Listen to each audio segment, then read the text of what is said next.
Shri Gurubhyo Namaha. Harihi Om. Gananantva Ganapati Gum Havamahe Kavim Kavinamupamashravastamam Jeshtarajam Brahmanam Brahmanaspata Anashanvannotibhisida Sadanam Mahaganapataye Namaha. Prano Devi Saraswati Vajeebhirvajinivati Dhinam Vitriyavatu Ano Divo Brahatah Parvatada Saraswati Yajata Gantu Yajnam Havan Devi Jujushana Ghritachi Shagman No Vachamushati Shranotu Vagdevyai Namaha.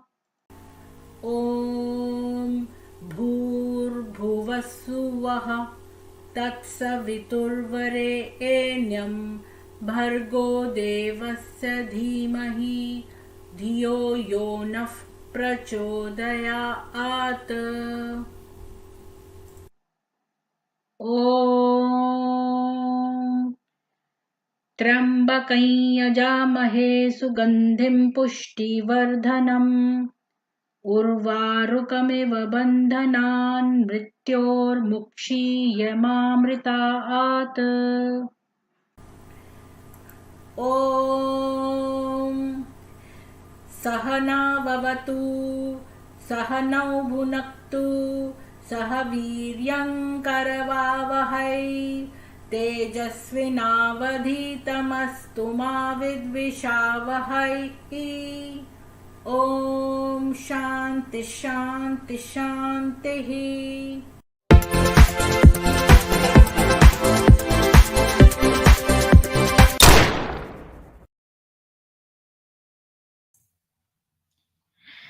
जय श्री कृष्णा सभी को। आज हमारे जो अतिथि हैं वो है मंडला रामदास और उनको वो अंग्रेजी में ही बोलेंगे, तो मैं अब अंग्रेजी में ही आज है ये. So today's guest is Mandala Ramdas. I met him in the mall and I have invited him. So he's already arrived. So without delay, welcome to our panel, Mandala Ramdas. Hare Krishna, Preeti. Hare I'm Krishna. just trying to log in here. It's such a pleasure to see you and to have me on the show here. For some reason, the microphone isn't working so nicely. We can hear you very well. Yes. And we for are some reason. blessed to have you on our channel, and our channel Maybe is I'll have blessed to also. relog in here. But we can hear you perfectly. Let me log back in here, Preeti. It seems to be Okay. glitching out the system. Okay. So all of you are requested to please ask your questions in the end.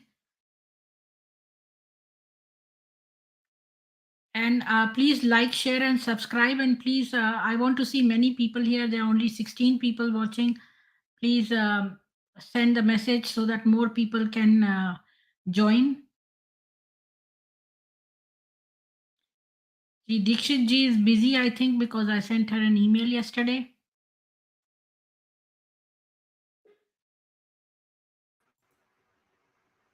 Hare Krishna? Hare Krishna. There we go. I can hear you now. So nice to see you, Preeti. Thank you so much for having me on the show and doing this wonderful live session that you have going on every day. Yes, we finished the Geeta, the Bhagwad Gita reading, and now we are doing the Rig Veda and the Ramayana, half hour shows. Wow. So I would, since I don't know anything about your background, I would like to request you to tell us from the beginning, like where were you born, and then how is it that this you are presently in ISKCON. For the sake of the audience, I would tell them that I would like to say that Mandala Ramdas ji is from ISKCON, Ottawa, Canada. And since my audience is mostly from India, and some are from the US, and they're all mixed, but majority are from India, I would like to request you to tell us from the beginning, like how was your family, and where were you born, and what faith your family was in, and what uh, lured you to ISKCON and etc. So your spiritual journey.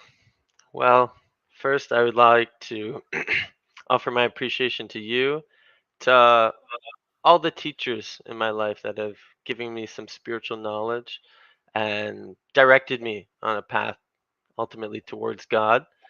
And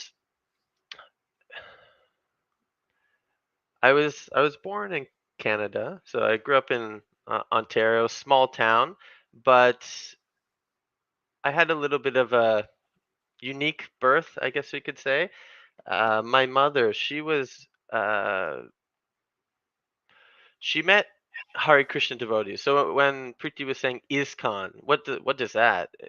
Some people may know, but ultimately that's an acronym for the International Society for Krishna Consciousness. And she met these Hare Krishna devotees when she was 20, and from there she got inclined towards the most beautiful book available, the Srimad Bhagavad Gita. And from there, that gave her an insight towards a different dimension of what spiritual life has to offer. Previously, she was raised Catholic, the traditional upbringing in the West, and a lot around the world is the Abrahamic religions. And so naturally, my mother, practiced to whatever degree she was inspired by, following Lord Jesus and so forth. And sh when she heard the wisdom coming from the Bhagavad Gita, and then also from great souls that she came in contact with, that gave a deeper understanding of what is true spirituality. And the Bhagavad Gita touches on some of those points, such as we're not these bodies. We're actually eternal spiritual beings. And the ultimate, and from that vantage point, that we are spiritual by nature, the nature of the soul is to serve. That is our constitutional position. And when she heard that from the devotees, along with all these things like karma, reincarnation, uh, to cultivate an ahimsa lifestyle, this lifestyle of nonviolence. Ultimately, that includes a diet that is conducive for that. So after hearing that knowledge, she took it up full force. She became fully engaged in spiritual life. So she raised all of her children with a completely pure vegetarian diet, which is no meat, fish, or eggs. She raised them all with Sanskrit names, so she gave all of us Sanskrit names from birth. So my full name is actually Mandala Chetahari Vamsadari, John McAllister, because I was still I'm baptized. Um, so, and then I have many other siblings as well. My mother, she really followed this principle of ultimately to bring God conscious children in the world uh, is something that the world very much needs, and that can keep the world afloat in turmoil situations as we see now. Pretty, yes. I just wanted to ask you a small question. What about your dad? Was he a Catholic, or is he a Catholic, or is he also a Hare Krishna? Yeah, so he was also similar background for both of them. That he was a Catholic as well, and this is the unique point about looking at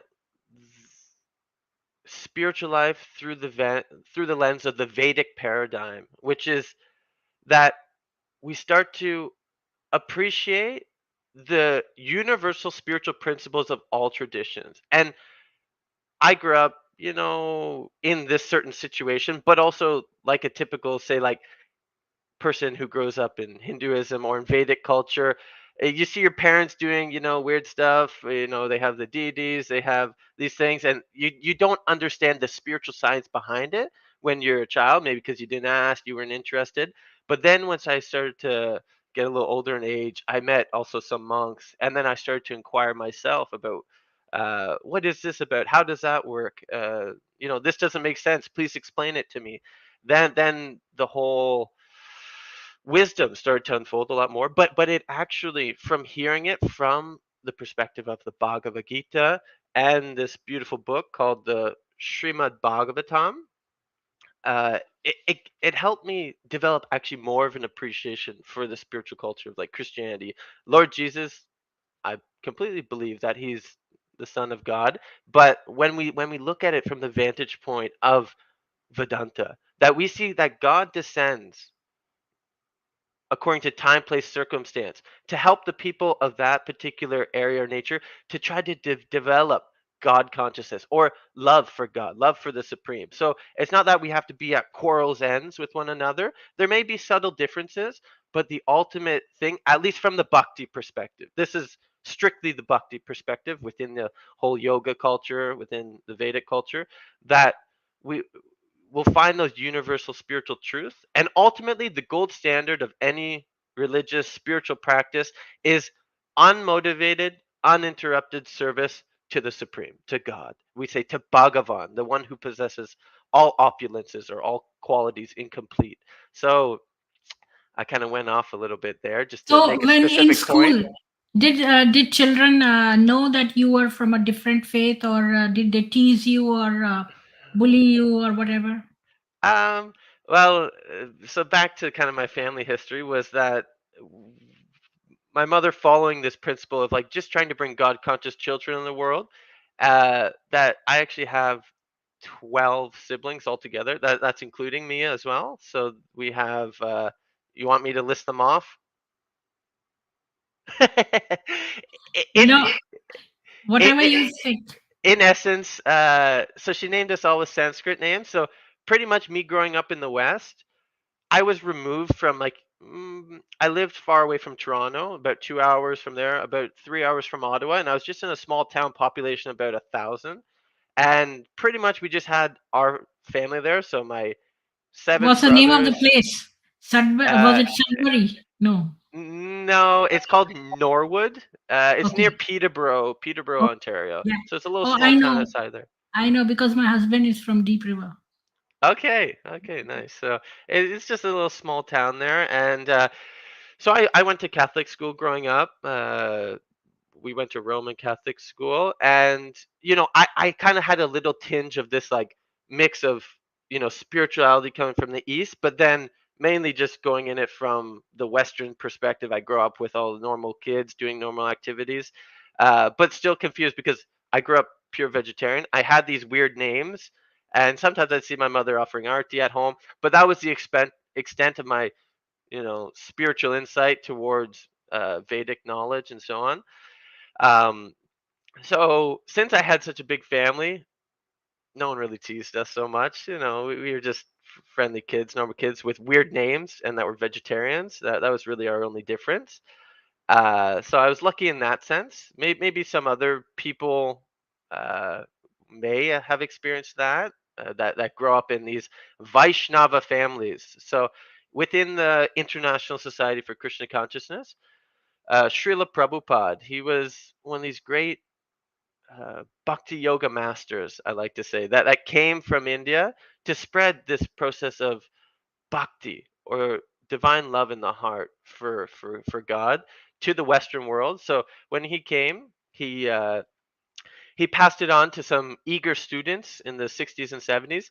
So then those were like the first generation of devotees in the Western world. White-bodied people, so on.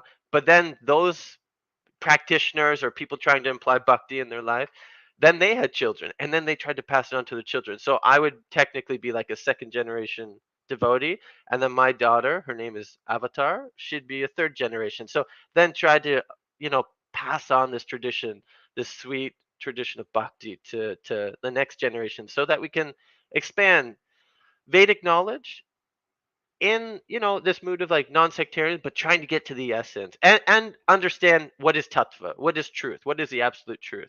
um so ultimately, yeah, we just grew up in a normal situation. I'm trying to mend some spiritual knowledge with my upbringing because they kind of coincide. So ultimately grew up a normal child, uh just with a weird name, vegetarian, so on. Did all the things that a Western goes up, went to parties, trying to, find satisfaction through relationships. Ultimately, that falls short because we're just trying to satisfy the senses and leaving it the component of what is the soul's nature. And ultimately, the soul's nature is to serve, and that's how we feel satisfied. So when I was fed up with material life or the struggle of material life, trying to enjoy it through my senses, then um, my mother, because she was always trying to incline me towards spiritual life, but I wasn't having any of it. I wasn't so inclined and so forth growing up. But then I got into some trouble, and long story short, she grounded me for a week to my room. And then she told me, if you read this book, you can get off your grounding earlier.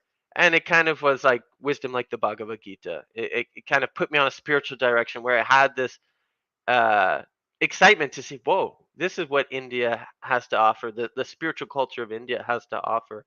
Uh, I would really like to go there and see it. So then, since she had connections with Hare Krishna devotees, this sannyasi, this great soul Bhakti Marga Swami, he he's been a lifelong brahmachari, so a nishtaka brahmachari, and he's just his only mission in life is to spread love of God, to all those who he meets. He's also known as the walking monk, which he's walked across Canada 4 times, Israel, Ireland, Guyana, Trinidad, Tobago, Cuba, and most recently he did a walk across the United States, which he also invited me to come along with. So I got to trek with him, but he was the one who my mother connected with and told that Mandala, he has some desire to see India, to get some insight. And he just so openly said, hey, come along with me. You can go traveling to India. So that was when in 2015 when I was 20. And that was really my first entry point into the deep spiritual culture of India. And that's really when my spiritual life actually started. So where did you go in India? You went to Delhi or which part of India? So, uh, coming from a big family, I didn't we didn't travel much on airplanes and so on. Try to fit 12 kids on an airplane, unless you're a trillionaire, might be a little difficult. So I was actually never on an airplane previously. So my first flight ever was straight to Kolkata. We had about a layover in London. Then from London, we went to Kolkata, and we went to this most sacred holy dham called Sri Dham Mayapur. And this is like the ground zero of the Gaudiya Vaishnava Sampradaya, the Hare Krishna movement, the Sankirtan movement, where we go around singing the glories of Sri Krishna through the mantra. Most of you probably know it, but I'll say it just for anyone who doesn't. This Maha mantra is known as Hare Krishna, Krishna Krishna, Hare Hare. Hare Rama, Rama Rama, Hare Hare. And this place, Mayapur, is where this uh, movement of chanting the glories of God kind of came from through mantra known as the Maha Mantra. And Mayapur is actually the headquarters of the International Society for Krishna Consciousness, where they're building the temple of the Vedic planetarium. So, to my knowledge, uh, it's actually the biggest temple being built across the world, and it's to show the understanding of the cosmos, of the creation, according to this beautiful book called the Srimad Bhagavatam. And the first canto in that talks about creation, so forth. There we go. We got it. We got our uh, Preeti's on the ball here, where she's showing this. This is Sridham Mayapur, which is, if anyone has not been there, it's a must see. It's one of the most sacred places to go on pilgrimage, and you'll meet people from all over the world because the International Society for Krishna Consciousness is literally international. Wherever you go in the world, whether it's in Germany, China, Japan, Russia, Brazil, anywhere, you'll find a ISKCON temple, a Hare Krishna temple, and you'll see people coming from all walks of life. I remember the first year I went there, I walked in and I didn't know what was going on so much, but I saw this group of almost 100 Asian bodied people, Chinese bodied people, and they're all coming with their tilak on, their kurtas, their dhotis, their little japa beads, and so on. And they're all traveling as a group through Shudan Mayapur. So it's a wonderful place to go, not only to sightsee, but really to immerse oneself in this bhakti culture and feel connected to uh, this really sweet practice of bhakti. So that was the first place I went to, and then I stayed there for about 4 weeks, and then we went to Sri Vrindavan Dham. So I'm sure everyone in India has heard of Vrindavan. This is a holy place of Lord Krishna's pastimes when he appeared on this world 5,000 years ago, just to bring pleasure to his devotees and to um, bring some excitement there, to have some loving exchanges and adventures with his pure devotees. So I went to Vrindavan, and then from there I've kind of went to different places around India. Before COVID, I was going every single year, and since COVID, I haven't been back since because no one was traveling during that time, and now I've kind of picked up some other services here in in Ottawa. But yeah, so that was kind of like my initial entrance into Krishna consciousness or this practice of bhakti. And I guess maybe I could ask you a question if that's okay, Preeti.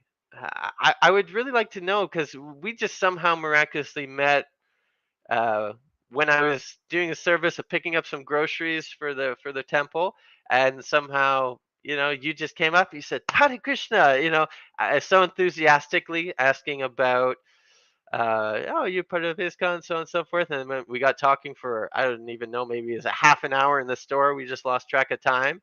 And so what mainly, because I see a lot of the programming here is in Hindi, and I'm learning Hindi, but I'm not quite proficient in reading it like that. But what is the program here? What is this that you're sharing with all the audience, and then I can know to tailor some conversation to that as well. So every 7:30 p.m. we have a stream, and generally we invite guests from, like we have debates with the Islamic people. Then we bring in guests who have special knowledge about a certain area of spirituality, and so on. So we Hmm. do many streams, Okay, and so you're always having Tuesday we have a, conversations. yes, and Tuesday we have like something on Sanatan Dharma, where we answer questions on Sanatan Dharma. Generally Muslims have questions on Sanatan Dharma, so we answer them on Tuesday. Very nice. Questioning is a sign of intelligence, and it's important to Yes. understand what is what. And you know, I always like to say because the bhakti culture is really trying to get to the essence of what is true spirituality. Ultimately, in a very short, compact form, it's to understand we're an individual soul. We're not God. We are a minute part and parcel of God. There's us, there's God, and what's our relationship? And through the practice of bhakti, can we can cultivate this real sweet love in the heart for God. So I see someone's asking a question here that Yes, Preeti posted up. Sanatan Commando has asked a question that which chapter in the Bhagwad Gita is good for school going students for better concentration.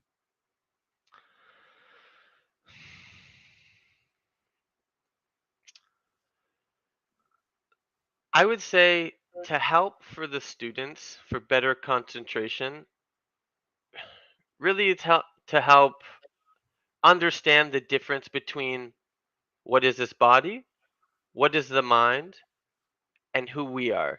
So separating these components. So there's the sixth chapter, which is Dhyana Yoga, and then at least in the English translation that I read, I'll give it in the English term.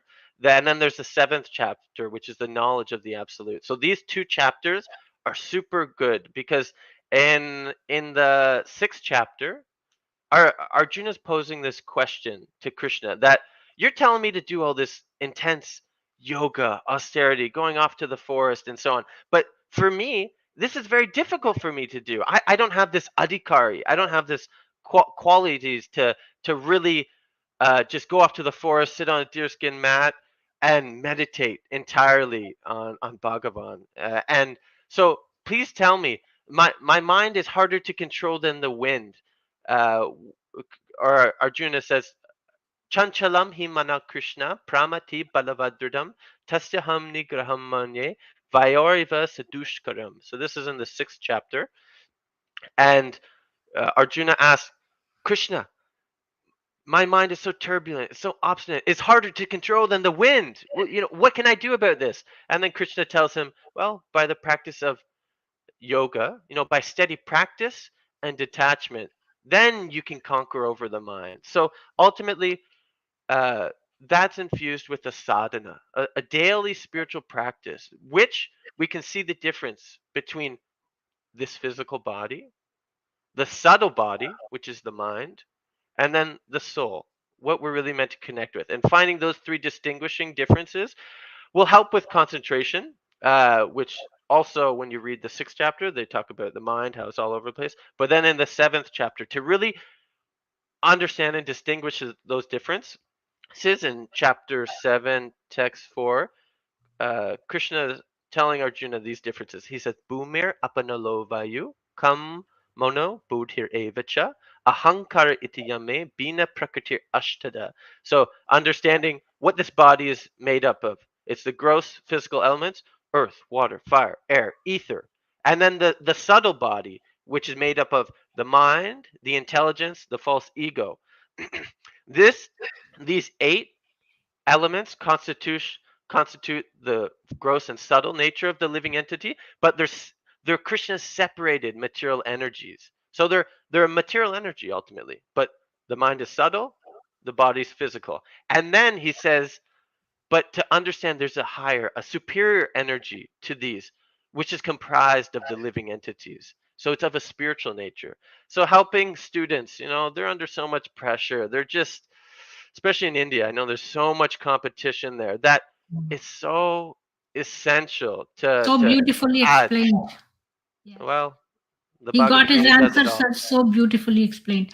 You speak so good Sanskrit. Did you learn Sanskrit also along with Hindi? Well, simultaneously, within the Hare Krishna movement, we the main process is Shravanam and then Kirtanam. So we listen constantly to transcendental sound vibration, the spiritual knowledge coming from the Vedas. We definitely emphasize on, the essence of that, which is, the Bhagavad Gita. That's the crest jewel of India's spiritual knowledge. Really compacted, but then the follow up after the Bhagavad Gita, because the Bhagavad Gita is presented, Krishna speaking all this knowledge, and then he departs from this world, and then people are like, now what? Now what do we do? And then the Srimad Bhagavatam comes after that. And then just by hearing Sanskrit, it eventually just sinks in. And then if we can, try learning some key shlokas or key verses, we can relate them to our everyday life, and then those will be the things that are kind of reeling in our mind, rather than things that come up when we cultivate a material mindset, that like hate, envy, anger, uh spite. These are the negative qualities of the material mind, and we really want to cultivate these divine spiritual qualities, which come from hearing truth, spiritual truth, and then, applying that to our lives, which that can actually transform our material consciousness to genuine spiritual consciousness. So this Sanskrit has a tremendous effect on affecting the consciousness. So I see so many questions reeling up here. Preeti, you're the host, so please read them to me, and then I can try to Yeah. address them to whatever degree. Another question by the same person, Sanatan Commando. He asked what do you like about Sanatan and what changes you would like to see in Hindus? Wow, beautiful question. So what do I like about Sanatana, and what changes would I like to see in Hindus?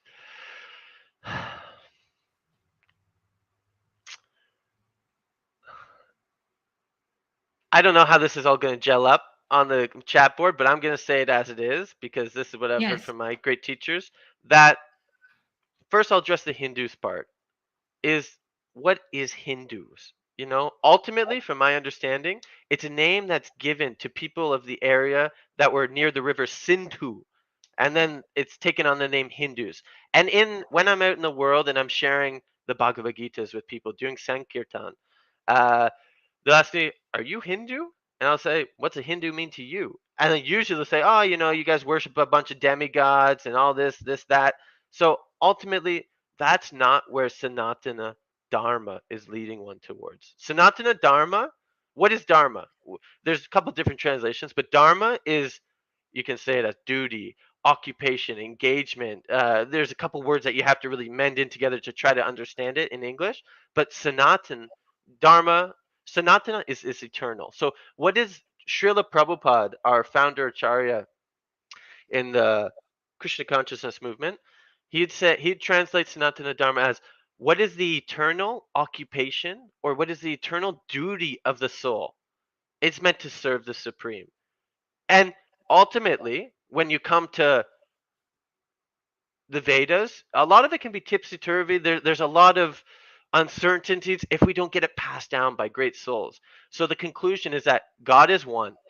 There's one God, and we say in our tradition we say that supreme enjoyer is named Krishna. Krishna. That's another name for God. There's many names for God. God is unlimited. He has unlimited names. But in the Bhakti tradition, we say God's name is Krishna. You can say Bhagavan, so on. And from the Bhakti culture, we'll say, some people will say Allah, some people will say this, but we say Krishna. That specifically addresses the transcendental qualities of the Supreme Being in complete full. He's completely beautiful. He's all intelligent.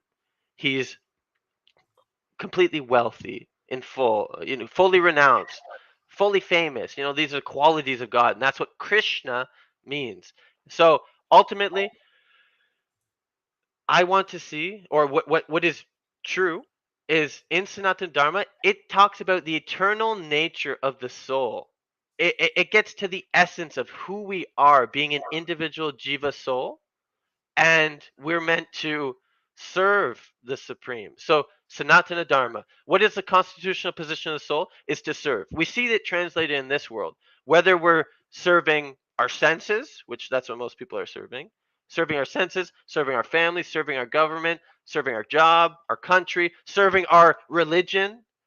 But ultimately, the service propensity is there, and that's meant to be directed towards Bhagavan, towards God.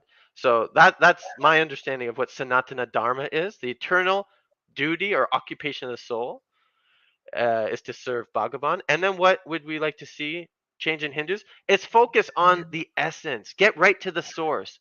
There is such thing as demigod worship. And this might be a big combatant point for other spiritual traditions that they see, most people are just worshiping demigods. They're not worshiping the one supreme God. They're not worshiping that source of all existence. So understand how we understand the Bhakti tradition is that God is one, and that one supreme personality, because he's a person, but a transcendental person, not subjected to birth, old age, disease, death, like we are, but that one supreme being, all things emanate from him. Everything material, everything spiritual. And these things like demigods are empowered personalities, empowered beings in charge of universal affairs, which we respect them. We worship them as servants of the supreme, but they're not the supreme. And that's an important factor to know. They're not, the supreme being. So I hope that helps. And then, if people are practicing, let's just say Hinduism, just for terminology, or Sanatana Dharma, understand that we want to connect everything back to, I'll say Krishna because that's a name for God. We want to connect everything back to Bhagavan. Is that okay? I think you're on mute Yeah. there, Preeti. Logic Wala has asked a question earlier, and I answered from your behalf. That was a while ago. He was typing. So he says, "What is Atma made of?" The Atma. Wow, look at all these comments There's here. This is energy. amazing. So the Atma. Some people, so there's different schools of thoughts within Sanatan Dharma that what is the Atma? Ultimately, we have to understand God in three features because God is not just God is not just energy. He's not just energy. But when we understand God in truth, in the absolute truth, we understand in three features that God is, for one, Brahman. He's the all pervasive energy, which is present, you know, everywhere, everywhere. And most people want to connect to that all pervasive energy of God.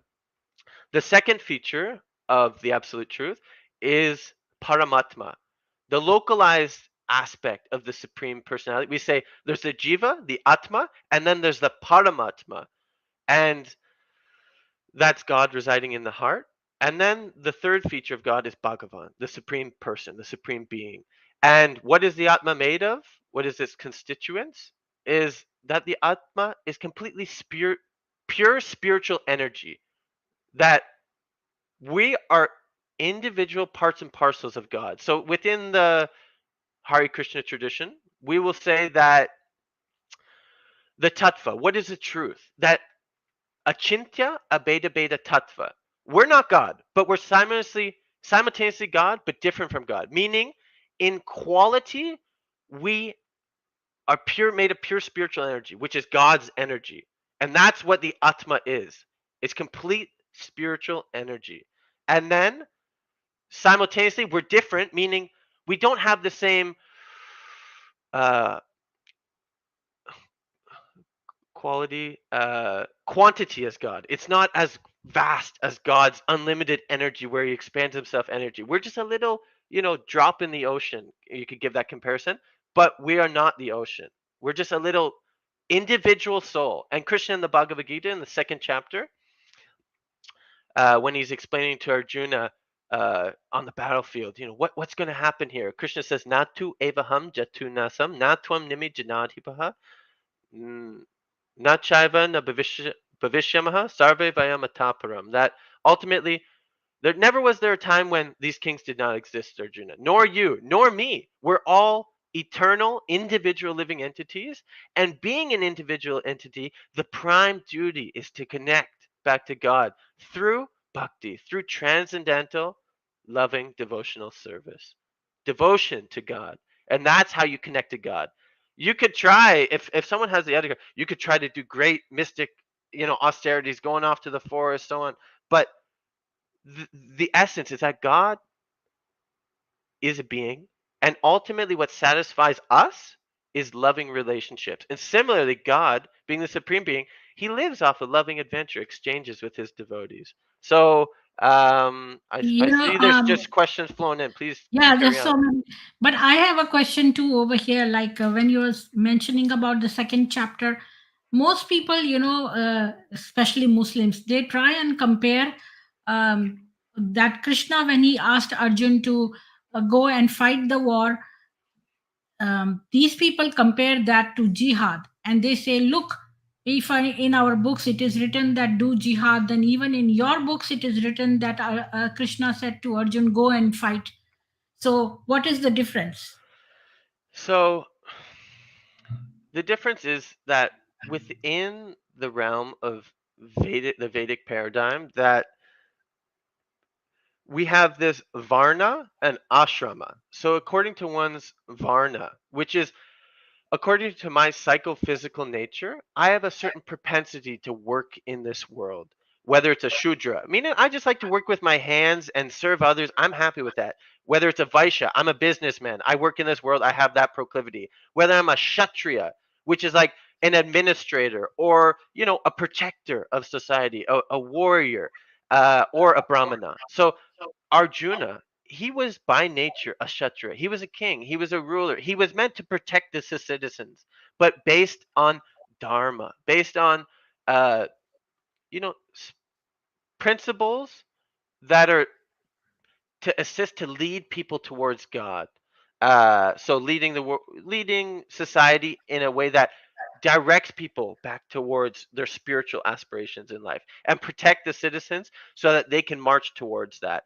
Yes. And within this context of Krishna telling Arjuna to fight is because that's his nature, is to protect them. He could not just run off to the forest because that's not his adhikar. That's not his nature to do that. Otherwise, he'll go off to the forest and he'll become like Yeah, it was uh, a righteous war. It was a righteous war between dharma and adharma. Whereas jihad is a political agenda to capture other people's land, and this was a righteous war. you would know much more about that than I would. I don't know. I know, and this is where we have to be careful. Is within Vedic culture, Hinduism, whatever you want to call it, if we start taking up the militant notions as I'm going to fight because my religion is right and I want to dominate others and convert them to that, that's not religion. That just ruins it all. So whether you're a Hindu, whether you're a Christian, whether you're a Muslim, whether you're Zoroastrian, if you're doing that, that is not the correct mentality for God realization. At least from my limited perspective, from the Vedic perspective, that's not it. But he was definitely fight Arjuna because of his nature. He was fighting for Dharma. He was fighting on to protect the citizens so that they don't fall into these habits of ill leadership that are just selfish, greedy, not to direct towards people towards their spiritual goals of life. So within that's just address, and I don't want to Yes. go too far off because I can't say completely, but a jihad, there could be possibly a tendency where people could become overzealot. But it could also happen within Hinduism. That's what I'm going to speak on ultimately. Now, Is I would like to say here that I have read their books, and it is clearly written that all the land belongs to Muhammad and Allah, and so you can fight, you can grab other people's land because that land was initially meant to be for Muhammad and Allah only.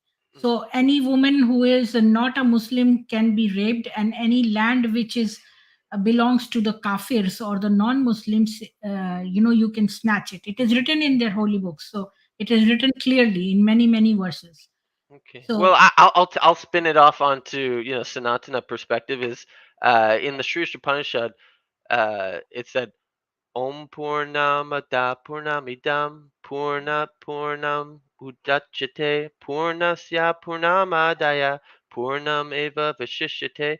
And then the following verse after that one. But that one's just talking yes, about that. Everything is owned and controlled by the Lord. He's the complete emanations of all. He stays complete. But then the following verse talks about how ultimately everything is God's property. Everything is God's property. And if we try to claim it for our own self, then and not appreciate what has been gifted to us as a portion or you know a, a gift from God, whatever land, whatever wealth, whatever we've been gifted for us, then and we try to take it unnecessarily. This is what wars go on. We see in Ukraine and Russia. They're trying to yes, take something and claim it out themselves rather than just understanding this is God's property. And God is has unlimited variety. So whether it comes to tr- spiritual traditions, whether it comes to different color of skin, different faith, different this, if we're trying to usurp others in the sense of like dominate it and claim it for myself, and not understanding them as God's children also, then we're missing the point. We're missing the point. Whether you're a Hindu doing that, whether you're a Muslim doing that, whether you're a Christian doing that, whether you're just a materialist doing that, you're missing the point. That this is God's property. I have to see it as sacred and not dominate over others to claim it as my own. That would be what I say. I don't want to say about them that. I want to say yeah, it on a universal they scale. just claim it in the name of their own god, which is a fictionary god. So, I'll say anyways, the God is next, one. God is one for sure. God yeah, is one. yeah. I can agree on that. Next question is by this lawyer. His name is Jitendra Kumar, and he's asking, Please make us understand the difference between Tyaga and Sannyasa according to chapter 18.3.4.5 of Gita. Nice. Tyaga and sannyasa. Well, let me crack open the Gita just so I know Yes. exactly what reference you're talking about. I If can you give it want, I can open it here also on digitally if you want. open it so everyone can see it, but I got it right here. But Yeah. ultimately, um, I'll just talk on this from what I know. I won't read it all because I know we got limited time. But ultimately, there's two types of people. Uh, we can call it, sannyasi, tyag. There's boga, and then there's tyag. So tyag is like renunciation. Sannyas. Okay, let me address this one first. There's boga and there's tyag. Boga means the realm of enjoying this world. That I want to enjoy this world. Tiag is I want to renounce this world. I want to step away from it because I see it's it's illusion. It's like this. And then there's always this pendulum swing between people who do they want to enjoy this world, and then when they have frustration through enjoyment, they want to renounce this world. And it's a pendulum swing. But the real middle point is bhakti. Is understanding that this world is not meant for my enjoyment. And that I don't have to just renounce the world entirely because it's illusion, but understanding the proper way in which that this world is made up of God's energy. This is God's energy, and that if I'm if I'm uh, claiming it as my own and not understanding the source of it, then I fall under illusion that this is for my enjoyment. But if we understand that it's Krishna's energy or God's energy, then I connect everything back to God. And that way, and then the difference between a sannyas, there's many different types of sannyas. So you'd have to see in accordance with that. There's some sannyasis that just say renounce the whole world, it's all false, and relationships are false, this, that.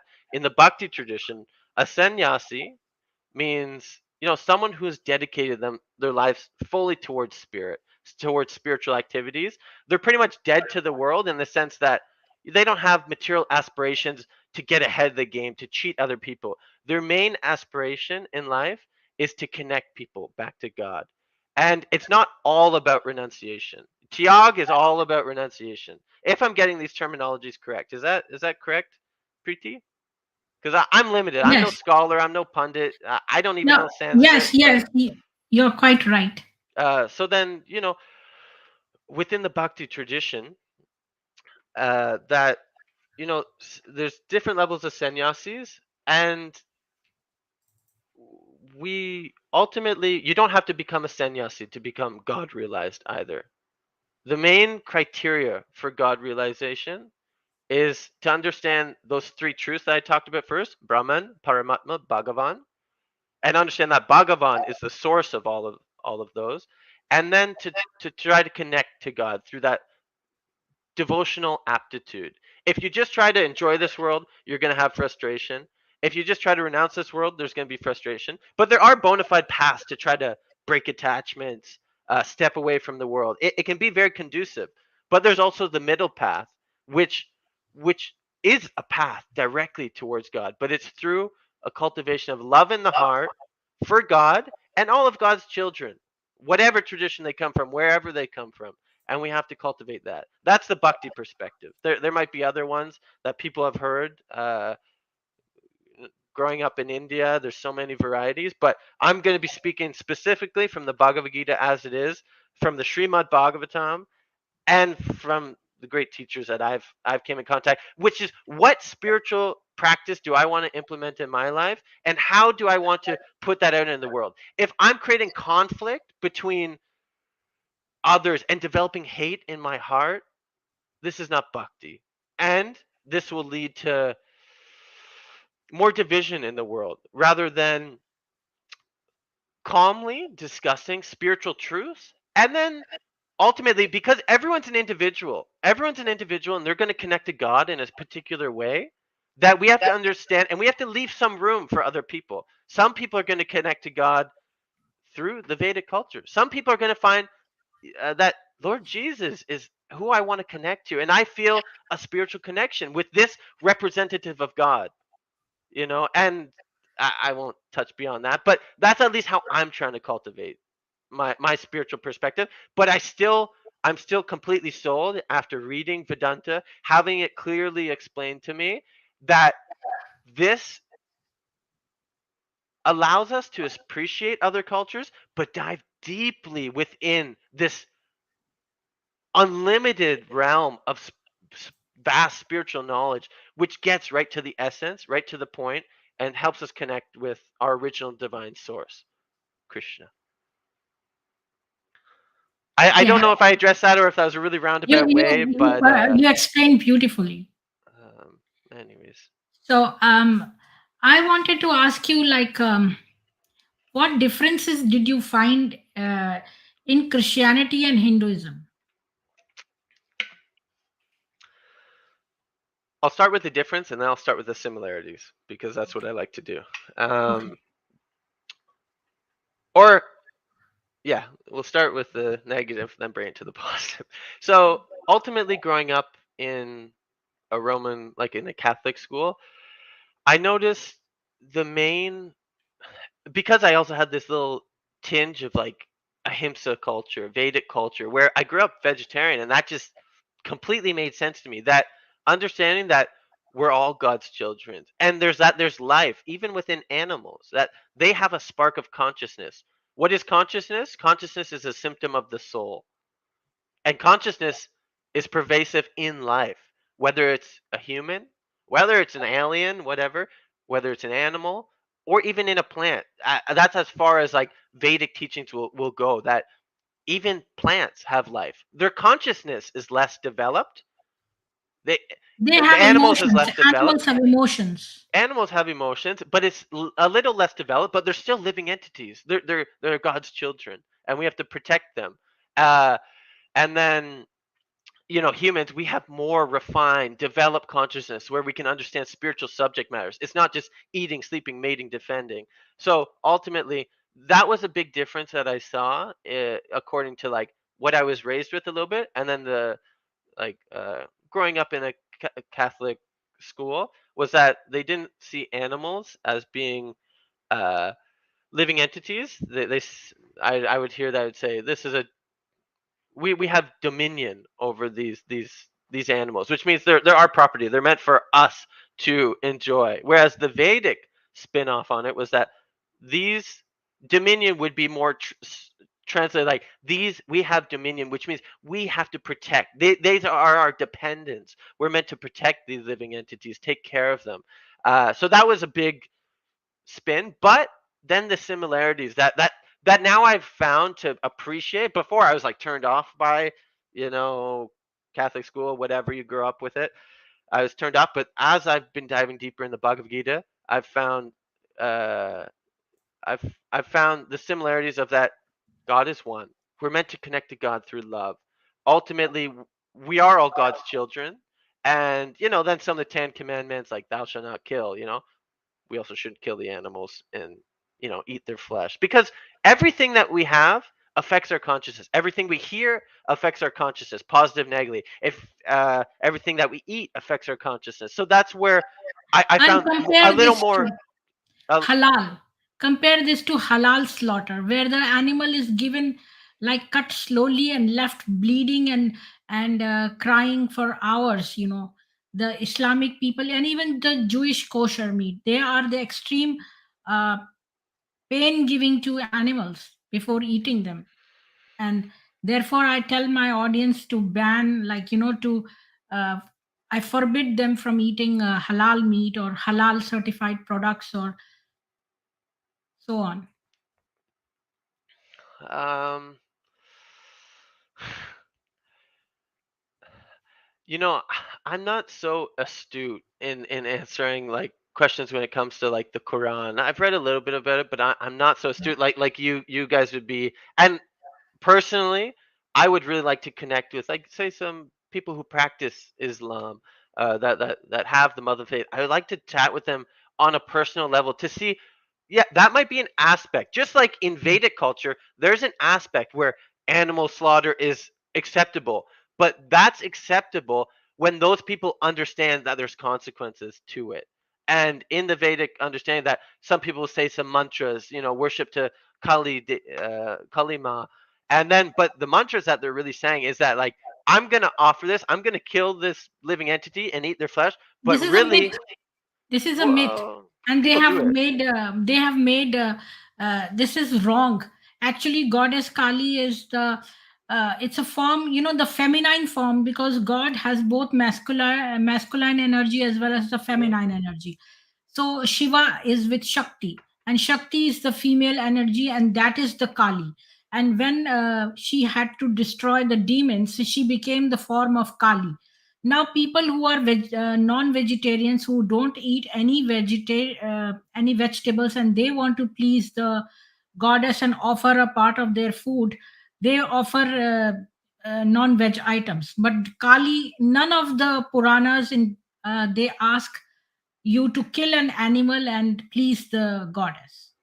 It is a myth that they have developed and made this to um, what you call to defame Hinduism, and to bring out the ugly nature of their own religion, and say that, look, this is what is happening in Hinduism. If you ask any Muslim person any question, when he doesn't have an answer, he will never reply you with any answer, but he will ask a question on your religion, and he will try to bring your gods and goddess to that level of their cruelty, and try to equate that wrongly. Like, they are such big liars, and they are so intolerant as well, so they will never give you a reply. And they have done many kind of what adulterations in our books. Kali Well, doesn't ask to kill anybody. It is wrong. y- But y- she killed demons in the past.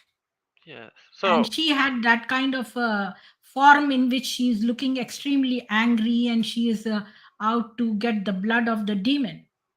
And there's this demon. He was given a boon that wherever his blood fell, there were another version of him would it will give birth to another version of him. So there were several Rakt Beej developing. Like mm, every time a drop of blood fell, he grew up one more of him. So there were thousands of him. So Kali destroyed him, and she drank the blood, so it didn't fell on the ground, and another Raktabij was born. So these were the stories attached with Kali, and she never asked to kill any animal. That is wrong. well, I'll teach you a mantra. Do you want to learn the mantra that I like to use? Say, I'll teach you it, and you can try it afterwards. Say, I live to be corrected. This is my mantra I use, quote unquote. I live to be corrected. I don't know I everything about it, but from my limited understanding, that ultimately within the Vedic paradigm, they touch bases on all different aspects of people of different consciousness levels so that they can gradually elevate their spiritual consciousness. So, you know, I know that there might be whether it's in Shastra or not, there are people who practice it and they're meant to, do it, and slowly that might give some elevation because they're approaching it through the Vedic paradigm. Uh, and you know but And they no, they nowhere in the Vedas it is written to kill an animal. In fact, animal killers are. It is said that if you kill a cow, a cow killer will go to the severest of hells. yeah, Like yeah. hell has many parts. The most severe part he will go to. So in And essence, even I used to think I was there where you are now at one time, not where exactly you are. You are very learned in Bhagwad Gita and all that. I was a misinformed Hindu, and I used to think these same things which they have propagated through movies and through media, that Kali is like this, and this Veda says you can kill and offer animals to please gods and goddesses. And I used to believe the same, and I went into Christianity for 17 years. I was a Christian, and I believed that all these things in Hinduism was true. But when I started reading the books, and when I read other books, and they matched, and what was adulterated stood out completely. For example, I'll tell you in Manu Smriti, Manu was a vegetarian. He has said that all kinds of meat eating should be not done, should be prohibited. He prohibited from eating any kind of meat, and he said that those who eat fish actually eat every kind of meat, because fish is the most severest form of eating any kind of animal meat. And the next shloka after that, immediate next shloka after that says, oh, you offer the meat, the fish to the goddess, to gods, something like that. So you know exactly that this is a later on added a shloka to make our books bad, like adulterated. So, because the previous shlok says not to eat meat, and especially the fish, and exactly after that, the shloka says that eat the offer the fish, and you can eat this kind of fish. So that is wrong, and you can make that out. Any average person of average intelligence can make out that this has been added later on. So that is how that they have done all this to our books. I live to be corrected. Thank you so much for that. And ultimately, I in And essence, my mantra also, one second, I'll tell you, like your mantra is I live to be corrected. My mantra is continuous improvement. It's a Japanese term called Kaizen. I used to teach operations management. So that's when I learned this term. And ever since that, I'm continuously trying to improve myself every day. Kaizen. Kaizen, yes. Very good. Well, that's the goal of the human form of Yeah. life, is that we're meant to improve ourselves. And what is a brahmana? A brahmana is someone who's very broad-minded. A kripana is someone who's very cripple-minded. They just have this tunnel vision of my limited I perspective. like that word. Now I can use that on these people who come with the. Well, it's just a Shastric term, but Yeah. us ourselves, we have to become very broad-minded, which, you know, th- in essence, whatever we were talking about before, the principle is still the same. The way the material world is set up, that there's there's good, bad reaction. These things are there. So, ultimately, everything has an equal and opposite reaction. And Bhagavad Gita will go as far to say that,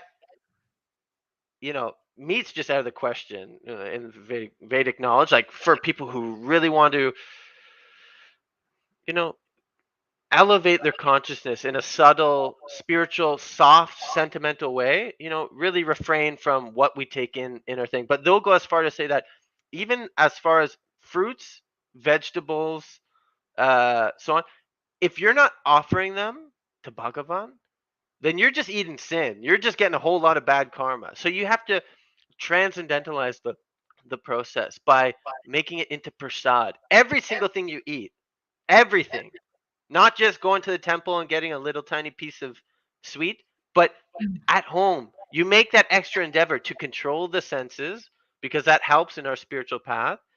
What we eat, controlling our senses, and then we make it as an offering to this sweet baby Krishna, or to God, ultimately. So the principle is there. Whether it is, yeah, we want to reduce as much harm in the world we can. So then we take up to a sattvic lifestyle, or a sattvic diet, which means stuff that is not going to entice passion, or cover our consciousness with the different gunas, tamagun, rajagun, but we want to be more in sattva. And then from sattva, we can go to vishuddha sattva, which is this pure goodness. This it's more of a transcendental outlook on life, rather than just, oh, I'm so good, I'm so elevated, I'm better than everyone. That's goodness. That's sattva gun. But we want to go beyond sattva gun, vishuddha sattva. So I don't know what time we're supposed to wrap up on. How long do you usually go here How for? long ever you feel comfortable. Well, I'm at your service. So however I can serve and help, please let me know. If there's any other questions, we can do a couple more, and then I actually have a program today that I have to go to, definitely in 30 Sure. minutes. But I read a question about bhakti. Somebody was asking this Mr. Savage is asking, please explain about chapter 12 Bhagavad Gita verses the five stages of bhakti. Is that already been told? Nice. So to my knowledge, without me reading it, I think in the 12th chapter, at least in this, it's kind of translated to devotional service. So these are different ways that we can apply the principles of bhakti in our lives. So ultimately, the gold standard, like I said earlier, the gold standard of any religion, any spiritual practice is to serve God unmotivated, uninterrupted, with no material motivation. Lord, my sweet Lord, I just want to serve you to please you. That is the gold standard. And that's what Krishna is asking, one to do in the 12th chapter of the Bhagavad Gita. And then he gives some concessions because in the Vedic knowledge, this is what we go back to our last question is that there's always concessions based on people because of their certain mentality. They have a mentality to do a certain thing. So that we get in the conversation about meat again, but I don't need to go there. But the certain concession here is okay. You can, if you can't do that, if you can't surrender fully to God, if you can't do that, then work for me. If you can't work for me, then so on and so forth. Let me bust out the actual things, and I'll just read them off. So then we all have a clear understanding. I'll read them in English because I'm no pundit G. So from 3 to 12. So ultimately, but those who fully worship the unmanifested, that which lies beyond the perception of the senses, the all pervading, inconceivable, unchangeable, fixed, and immovable, the impersonal conception of the absolute truth, by controlling the various senses and equally disposed to everyone, such persons engage in the welfare and at last achieve me. But for those whose minds are attached to the unmanifest, impersonal feature of the supreme, advancement is very troublesome. To make progress in that discipline is always very difficult. But those who are worshiping me, giving up their activities unto me, and being devoted to me with devotion, engaged in devotional service, always meditating upon me, having fixed their minds upon me, O Sanaprita, for them I am the swift deliverer from the ocean of birth and death. I think Just, I'll show it on my screen here. It'll be easier for yeah, you. It'll be it's easier. You can read from here, maybe. okay. Perfect. This Let's do is that. chapter Okay, you got a it's different Gita chapter here. 12 or chapter 13? I think they Chapter said 12. 12, okay, text 12 3. here. And Um, so ultimately, in essence, God is saying that you completely become fixed on me. If you can't do that, or there's the feature of completely fixed on the impersonal Brahman, which is like the all-pervasive energy of God, and that's how I want to connect. We say the Brahma Jyoti. We want to connect to the Brahma Jyoti, but for some people, that's very difficult. That's very difficult to connect to the all-pervasive energy of God. That there's nothing to fix our mind upon, because our mind likes to be fixed on some certain thing. So then he gives the thing. Okay, then also fix your mind on the personal form. This is when the deity form comes into play. That we can fix on the deities of God, because the mind is attracted to form and God has a transcendental form. So fix your mind on that. If you can't do that, then cultivate, some regulative principles in your life of bhakti. Try to become a little regulated where you can start to gradually fix your mind on, through the intelligence on me, and then you can come to success. If you can't do that, then just work for me. Work in the spirit of devotion. If you can't just become fixed through your intelligence, then work in a practical way in this world that I maybe offer some results to God. I'm gonna have a different maybe no, thing it's the here, same. It's the same. and If then you cannot steadily fix the mind on me, Arjuna, then seek to attain me through the yoga of practice. If yes, you are unequal even to the pursuit of such practice, be intent to work for me, you shall attain perfection in the shape of my realization, even by performing actions for my sake. yeah. So then, if we're working in this world naturally, but make it as an offering to God, and then that's a gradual step up. The gold standard is just fully devoted. That's people who just take sannyas and they're able to serve constantly.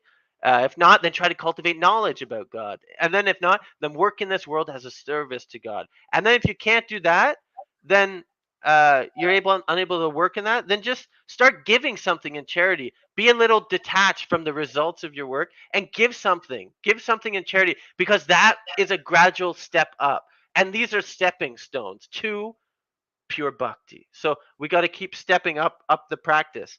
And then, you know, and then the final statement kind of there, which I really like, this: knowledge is better than practice. Without discernment, meditation on God or the superior to knowledge, and renunciation of the fruit of actions is even superior than meditation. But for peace immediately follows from renunciation. So then that's when Krishna gives the concessions of, okay, there's this level, there's this level, there's this level. Wherever you're at, start from where you're at and start working on that, so you can move up the spiritual steps back home, back to Godhead. So God is, when I talk about Krishna, this is literally the God of love, which is so merciful to the conditioned souls. He's so merciful to living entities that he gives them an access point by which we can practically engage our senses in the service. And this is where bhakti comes into play. There's a beautiful shloka from the Chaitanya Charitamrita within the bhakti tradition that we say, Sarvopadi vinirmuktam tapratvena nirmalam hrishikena hrishikesha sevanam bhakti uchate. That ultimately, when one does sarvopadi vinirmuktam, when one engages in the service of the Supreme, there's two factors that come into play. They they they give up these upadis, these bodily designations. I'm a Irish, Scottish, Canadian, that this, or I'm an Indian, I'm a Muslim, I'm this. You start to give up these designations and then you understand your true identity, that I'm a spirit soul. I'm meant to serve God, and that's where we want to go towards. Sometimes, even in like religious life, we can get so on the quarrel that I'm better than you, you're better than me, or never you're better than me because I'm the best, obviously. This is the mentality that can come from knowledge. So knowledge is limited because it can create the false ego. We want to go past that. We want to cultivate bhakti. This is what we want. We want to surrender to God in a way. And he's given us so many access points where we can try that. So just understand where you're at and work on it from there. That's really what this chapter is kind of in essence talking about. That ultimately, try to get to that full surrender. If you can't do full surrender, cultivate knowledge. Can't do that, do meditation, so on and so forth. And these will be things that step us up the spiritual ladder. And then eventually we'll get to the top, and then we'll start to see other people as actual spiritual beings, not just as a body, not just as my religious denomination, not just as a man, a woman, a dog. You'll see this is a spiritual spark of the Supreme. And I'm meant to serve this individual as a representative of God. So this is the highest. This is the highest standard. We can argue about it all day if you want, but that's what I'm going to say. That's the gold standard. So, and we come to that gold standard by keeping in contact with transcendental sound vibration through this Hare Krishna Maha Mantra: Hare Krishna, Krishna Krishna, Hare Hare, Hare Rama, Rama Rama, Hare Hare. Through this transcendental sound vibration, focusing on God's names, and through hearing this wisdom, it'll start to gradually transform the mind. But we got to be careful, because while we cultivate spiritual knowledge and this seed of bhakti, this spiritual creeper. Anyone who's gardeners, they know what I'm talking about. When you're trying to grow a plant, we're trying to grow a plant of devotion to God. When you're growing the plant, there's weeds that pop up on the way also. So we got to be like a spiritual gardener and understand how to pull out the weeds that pop up while our devotional creeper or our devotional plant is growing. And those things can be resentment, hate, uh, anger, frustration, these quarreling qualities. What do we want to become? Do we want to become conflict conscious of the differences, or do we want to become Krishna conscious, God conscious? Uh, that's what I kind of think. And ultimately, when I think about it, I'm like, I want to become God conscious. It's not that we neglect differences. We can understand the differences, but then we have to understand the essences. Where is this leading us to? Is this leading us to hatred, or is this leading us to love? And just look at the opposite sides. If you've ever been attacked, angered, frustrated, and pointed out and so on, see how that makes you feel. Is that how we want to be, like being practitioners of Sanatana Dharma, or do we want to be transcendental personalities that bring truth to the forefront, that we're not ignorant to truth, but we always keep this in the back of the mind. Sometimes we have to be a little challenging, straightforward, to the point, but we have to cultivate that sweet bhakti, that sweetness in our heart also. Otherwise, we could become a very hard-hearted in our spiritual practice. So those are just some random things I wanted to say that I'm trying to do. I'm falling short a lot of the time, Yes. but I hope there's something that the This listeners. session was very, very knowledgeable, and you said some things were very good. And I think the audience got a lot from today's session.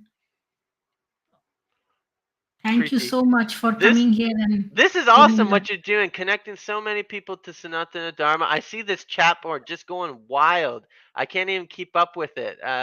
It's amazing that somehow you're trying to render a service to connect people to Vedic knowledge, to wisdom. And what I found personally, what works nice when connecting with other cultures, other spiritual traditions, is that you can find the common grounds, and then you can address the differences rather than Yes, pinning us against each other, where yes, we want to, definitely. you know, go to That's war. what Nothing Hinduism like was that. doing all along. Yeah. That's what Hindus were doing because they believe in Vasudhaiva Kutumbakam. But lately, we have come to know that this religion, Islam especially, I'm talking about, has in its books written that go and kill the non-Muslims, and that is why there are so much of terrorist activities around, and that's why we condemn it. Yeah, we don't want to kill nobody. That's for sure. We Yes. wanna develop, friendships and Well, this that. session has come to an end, so I wouldn't take this. This person is asking this shloka. Your two questions have been answered, so you should be satisfied. Otherwise, they'll keep on asking you questions after Wow, you questions. guys are you guys are enthusiastic. You guys such an enthusiastic crew here, Mother Preeti, and I really humbly wanted to appreciate you for what you're doing, and somehow it was a divine arrangement that we met, and if I can render any service in the future, please let me know. Definitely. And I hope we can connect in Thank you person so sometime much. soon also. Thank you so much for coming here and speaking to my audience. All glories to your service, and all glories to Bhagavan. All glories to the audience. Stay happy, stay blissful, stay Mhm. kind. This is a really key thing. We gotta stay kind, but cultivate some spiritual substance in your life. Whoever's not on this board, if you're not chanting one round of the Hare Krishna mantra every day, try to apply that in your life. See what comes of it. See what spiritual fruits start to come in your life. And if you have questions, you can ask Preeti. You can connect with me, and we'll try to be of some service somehow. So, Hare Krishna. Hare Krishna, Hare Krishna, Everyone in the audience, please put your hands up in the Hare sky and say Krishna, Hare Hare Krishna, Krishna. Hare Krishna. Hare Krishna. Thank you so much, Mother Preeti. Thank you.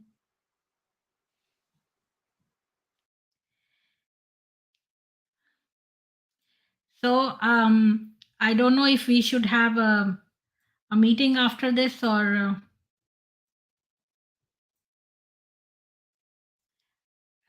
Anyways, thank you all for watching. I will stop this session now. Please keep chanting Hare Rama, Hare Krishna. And yes, we have to do self defense. That is very important. But we don't like to attack others, and especially for materialistic purposes. We just want to be, we believe in Vasudhaiva Kutumbakam. But if anybody comes to attack us, we will definitely be good in self defense. Jai Hindu Rashtra.